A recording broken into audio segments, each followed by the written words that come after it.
हाँ, तो आप लोग कैसे हैं? आप लोगों का स्वागत है मेरे चैनल पे।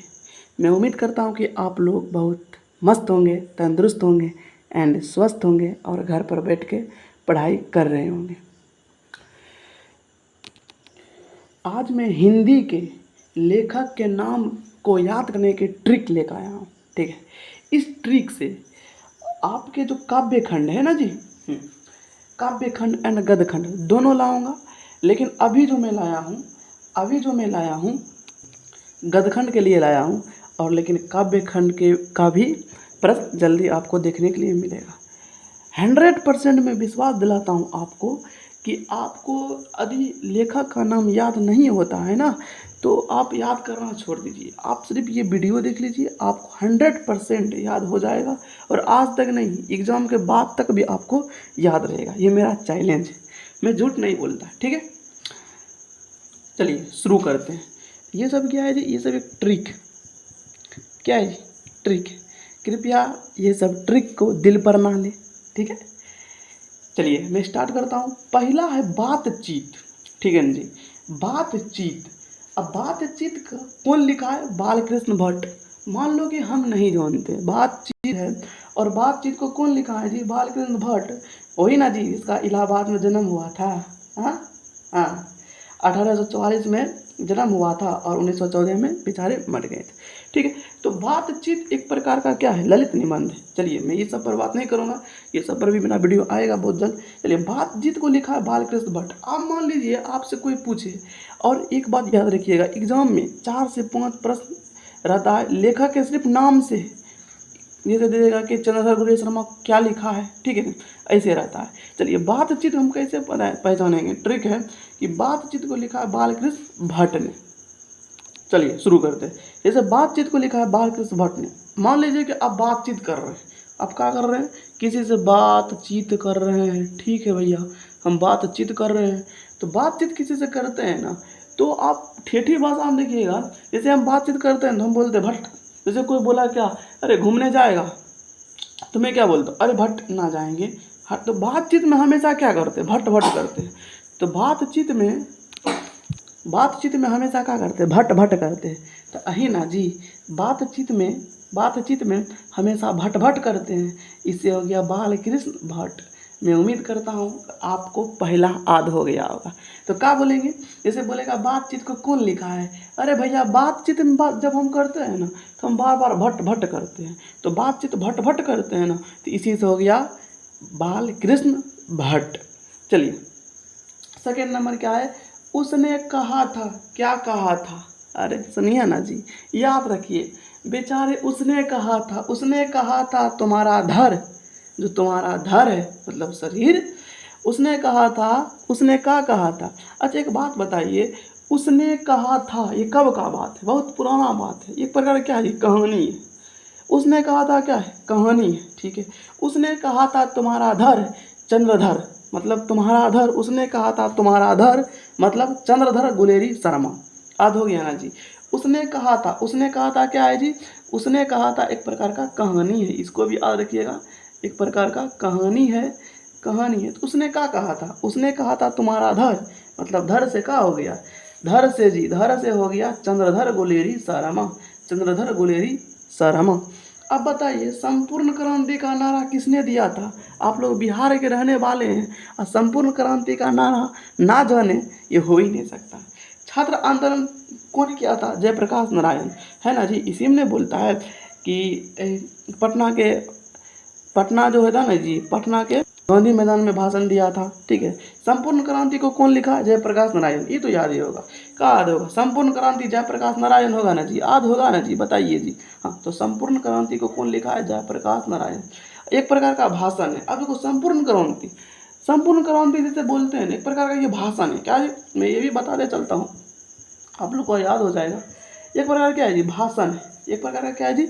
भाषण है। चलिए अगला क्वेश्चन चलते हैं। अगला है अर्धनारीश्वर। इसको कैसे याद रखें? ठीक है, अर्धनारीश्वर इसको कैसे याद रखें? कुछ नहीं, अर्धनारीश्वर मतलब क्या पता चलता है? आधा मादा आधा नर, मतलब आधा लेडीज आधा पुरुष। तो अर्धनारीश्वर, अर्धनारीश्वर, ये भी ऑब्जेक्टिव पूछता है कि अर्धनारीश्वर पाठ में किसका कल्पित रूप है। तो आप लोग बताइएगा अर्धनारीश्वर पाठ में किसका कल्पित रूप है, जो बताइए जो। तो राम भगवान एवं सीता भगवान के कल्पित रूप है। होता है जी, आप फोटो देखे होंगे राम भगवान का और सीता जी का, आधार सॉरी हाँ आधा राम जी का फोटो, आधा सीता जी का फोटो। इसका कल्पित रूप किसका है, शंकर भगवान एवं पार्वती का कल्पित रूप है। सॉरी, शंकर भगवान एवं पार्वती का कल्पित रूप है। तो अर्धनारीश्वर मतलब क्या हुआ, अर्धनारीश्वर मतलब क्या हुआ कि आधा शरीर हम धारण किए हुए, किसका, अपने पत्नी का या अपने पति का। अर्धनारीश्वर मतलब क्या हुआ कि आधा शरीर हम धारण किए हुए हैं। तो आधा शरीर धारण करे हुए हैं मतलब तुम धारी हो, दूध बेचते हो, तुम दूध वाला हो, ठीक है ना जी। तो जैसे हो गया आधा शरीर तुम धारण कर रहे हो मतलब तुम धारी हो। क्या हो तुम, रामधारी सिंह दिनकर हो। अरे तुम अर्धनारीश्वर हो। तो अर्धनारीश्वर मतलब क्या होता है, आधा औरत आधा पुरुष।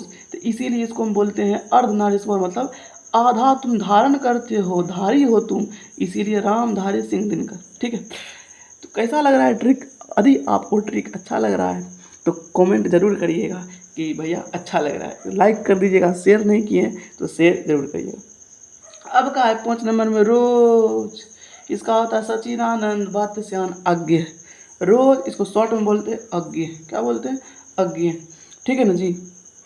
अच्छा, आजकल के मॉडर्न ज़माना में जी यदि पिताजी बेटा को बोल रहा है रोज रोज एक के काम बोल रहा है ना, तो ना करेगा, वो क्या बोलेगा, हम ना करबू। क्या बोलेगा जी, हम ना करबू। अब पुराने ज़माने में चल जाइए तो रोज़ रोज़ पिताजी एक बेटा को जब काम बोलता था उसका आज्ञा मानता था। यदि आप रोज़ रोज़ एक ही काम बोले कहे ना तो उनका आज्ञा मानता था। आज्ञा मानने से यदि आप रोज़ रोज़ एक ही बात उसको कहेंगे, एक ही काम उसको कहेंगे तो वो आपका आज्ञा मानेंगे। तो बताइए रोज़ के लेखक कौन हो जाएंगे, हमारे आज्ञा हैं जी। एक लेख एक पत्र, ओ भाई साहब, एक लेख एक पत्र भगत सिंह, जानते हो ना जी। 1907 में इनका क्या हुआ था, जन्म हुआ था ना जी। बताइए, इनके पिताजी भी जेल गए, इनके चाचा भी जेल गए, ये क्रांतिकारी रह चुके हैं। ठीक है, एक लेख एक पत्र क्या है, तो एक लेख एक पत्र आपका हो जाएगा ऐतिहासिक पत्र है। ये मैं बता देता हूँ कि एक लेख एक पत्र क्या है जी, ऑब्जेक्टिव में पूछेगा। ऐतिहासिक पत्र है। ठीक है जी, एक लेख एक पत्र क्या है, ऐतिहासिक पत्र है। याद हो गया जी। तो एक लेख एक पत्र कौन लिखा है, भगत सिंह। कैसे याद करेंगे, अरे याद है इनको, इसके बारे में हमको ट्रिक ना बताएंगे, ये याद नहीं रहेगा ना तो हमको कोई भी याद नहीं रहेगा। एक लेख एक पत्र के लेखक कौन है, भगत सिंह।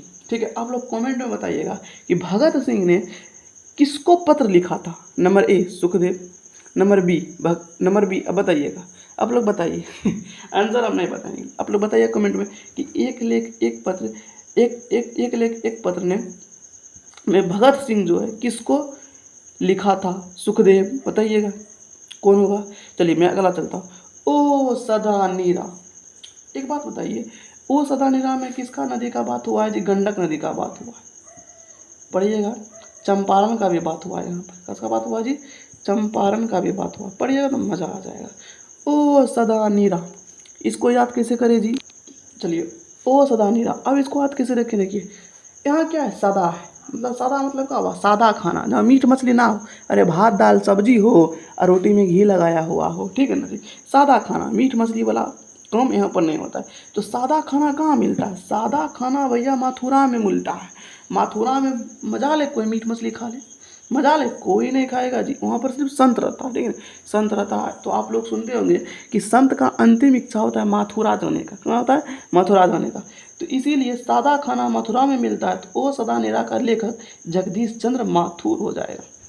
कैसा लगा ट्रिक, अच्छा लग रहा है ना। आगे बढ़ते जाइए, इससे भी अच्छा लगेगा।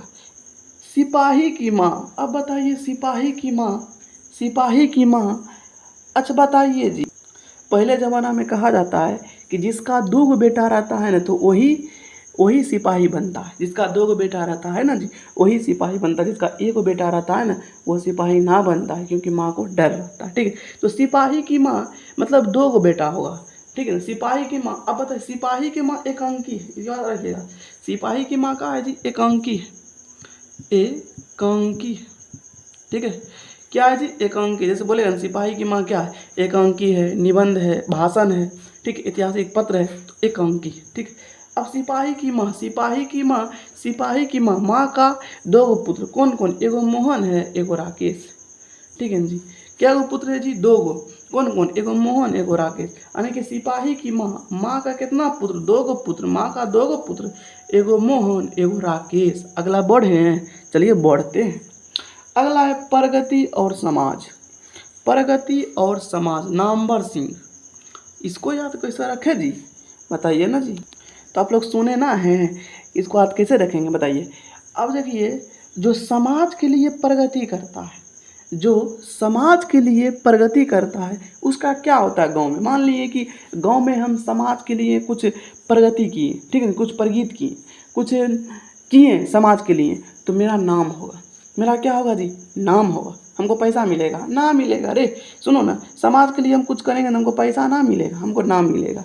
तो नाम इसीलिए कोई कमाना नहीं चाहता है, सब पैसा कमाना चाहता है, इसलिए समाज के लिए कोई कुछ नहीं करता है, इतिहास गवाह है। चलिए, समाज के लिए जो करता है ना, उसका नाम होता है, नाम से बन गया नामवर सिंह। तो प्रगति और समाज का लेखक कौन हो गया, नामवर सिंह। और आप इस वीडियो को देख लेते हैं ना, और एग्जाम के वक्त एक बार और इस वीडियो को देख लीजिएगा ना जी, पक्का करते हैं कि आपको याद ही होगा। चलिए, जूठन क्या है जी, 10वां चैप्टर जूठन। अब बताइए जूठन, इसको याद कैसे रखें, इसका लेखक है ओम प्रकाश वाल्मीकि। अब बताइए जी, चलिए वही है ना जी, जूठन, हेडमास्टर, हेडमास्टर का नाम कालीराम, ठीक है ना जी। ये जूठन जो ओम प्रकाश वाल्मीकि जी चमार जाति से आते हैं, ये जो चमड़ा होता है गाय का वही छीलते हैं। इसको याद कैसे रखेंगे, जूठन जो है ना जी, जूठन जूठा खा के ओम नमः शिवाय कर रहा है, जूठा खा के ओम नमः शिवाय कर रहा है। किसको ओम नमः शिवाय कर रहा है, कहाँ पर बैठ के ओम नमः शिवाय कर रहा है, तो जूठन जूठा खा के ओम नमः शिवाय धूप में कर रहा है। धूप को हम बोलते हैं प्रकाश, तो इसीलिए इसका हो जाएगा जूठन ओम में बैठ के, जूठन जूठन ओम नमः शिवाय कर रहा है प्रकाश में बैठ के, जूठन ओम नमः शिवाय कर रहा है, जूठन जूठा खा के ओम नमः शिवाय कर रहा है प्रकाश में बैठ के। तो इसका लेखक हो जाएगा जूठन का ओम प्रकाश वाल्मीकि। कैसा लगा, मैं उम्मीद करता हूँ आपको अच्छा ही लगा होगा। चलिए अगला चलते हैं, शुरू करें 11वां। चलिए 11वां क्या कर रहा है, हंसते हुए मेरा अकेलापन। अब बताइए, एकदम ट्रिक से याद कराऊंगा, ट्रिक बोल लेना जी। इंग्लिश का भी मैं लेकर आऊँगा, और इंग्लिश में है ना जी 5 नंबर 10 नंबर तो आपको प्रोज एंड पोइट्री से मिलान पूछता है, और आपके जैसे 5 नंबर से 6 नंबर पूछ देता है ऑब्जेक्टिव टाइप क्वेश्चन, ठीक है। यानी कि कुल मिला के 15 से 16 क्वेश्चन पूछता है। मैं जल्द ही लेके आ रहा हूँ इंग्लिश में भी। चलिए पहले इसको सीखिए कि हंसते हुए मेरा अकेलापन। अब बताइए, इसको ट्रिक समझिएगा, दिल पर ना लीजिएगा।